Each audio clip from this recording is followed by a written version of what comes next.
Yeah, definitely. When you talk about skinning the cat there, you know, the we'll call it the Eastern Bloc type philosophy versus the traditional type training, definitely has two different looks. Can you give me a little more of an insight? Obviously, you're an expert in that area. Could you give me some more insights and what's the big difference, or where should I go to find more information about it, or how can I kind of clean up some more holes about questions that are being asked about that philosophy of training? All right, well, one of the best books I would recommend is The Secrets of Russian Sports Fitness and Training. I first came out with this book back in '88, but I've since updated it.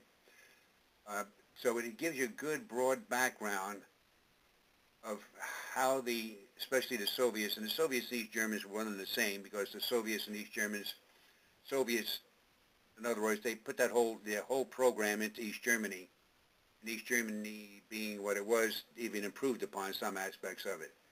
But essentially it was the same training. This is the same training, by the way, that's now also being done in China. This is why they're developing such great athletes. It's the whole Soviet system. It has a lot of merit to it, and I have found it to be extremely successful, but I incorporate it with a lot of things from, what has traditionally been done in this country. We can't just take it wholesale because it doesn't fit into our society or our lifestyle or the way our sports system is set up.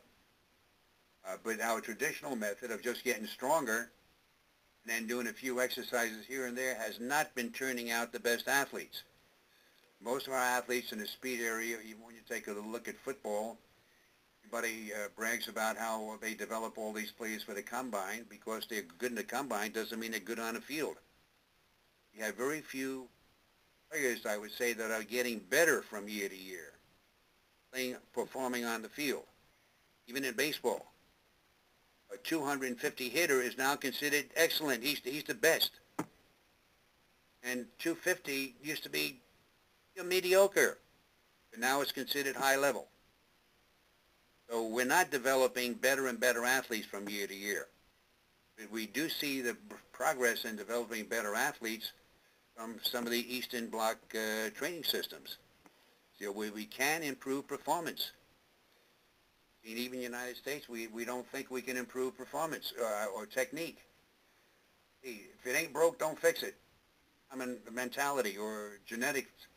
We still think speed is innate, is born. You're born with it. You don't have it, you're never gonna make it.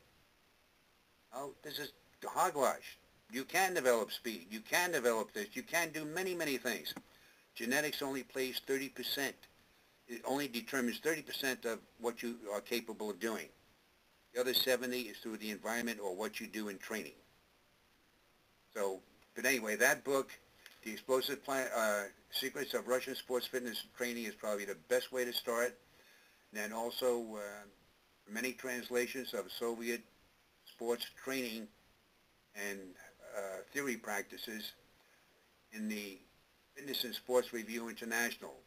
Originally it was called the Soviet Sports Review. So many back issues of those are available and have great articles in them. So those two, and then there's some of the books that are related to this, that are offshoots of it.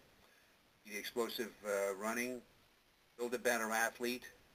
There's many of these concepts fully explored and how you can use that training method. The Explosive Plyometrics is another example where the information, taken the information and gone even beyond what they have done in their training. Well, Doc, I want to say thank you very much for taking the time out of your day. I've written down a bunch of notes here. I'm definitely going to look up some of these books that you talked about to gain a little more knowledge in this area of this training methodology. We don't actually do a lot of plyometric stuff here. We definitely don't do a lot of the explosive plyometric training, and so I wanted to reach out to you because some of the coaches I know have said a lot of great things about what you're doing, and I just wanted to educate myself a little bit better on it, and no better way of doing it than calling the man himself. So I appreciate taking the time out of your day there to answer some questions for me. If someone had a question about anything they heard in the podcast, or just to find out more information about the explosive plyometric training programs, the way you implement them, how could they go about reaching out to you or finding more information? The simplest way is just take a look at my website, dryesis.com, DoctorYessis.com. or contacting me by email, dryessis@dryessis.com. So quite simple, and I'll be glad to help out or direct anybody to any sources that I have available to help them out.